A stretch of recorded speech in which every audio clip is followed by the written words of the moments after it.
Cina suka makan goji berry. Cina banyak guna goji berry untuk masak sup, untuk buat dessert, untuk minum sebagai teh. Sebenarnya Cina dah start guna goji berry ni beribu-ribu tahun dulu. Orang zaman dulu mereka guna goji berry ni untuk meningkatkan kesihatan hati dan juga buah pinggang serta untuk panjangkan jangka hayat.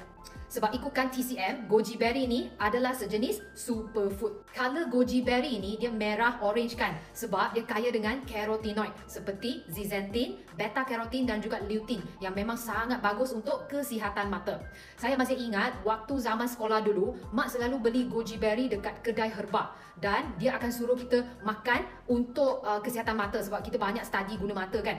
Dia suruh makan macam tu je sebagai snack untuk jaga mata. Goji berry juga bantu untuk memberikan tenaga dan kurangkan keletihan. Dia juga sejenis makanan yang anti-aging. Cina banyak makan untuk kulit yang sihat dan juga untuk bagi pipi yang natural pink-pink. Cara family I makan goji berry ni termasuk macam mak saya, dia akan guna goji berry untuk masak sup ayam herba.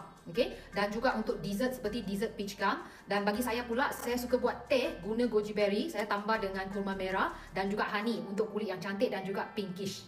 Okay, korang suka tak goji berry? Korang biasanya makan goji berry dengan apa? Bagi tahu saya dalam komen box.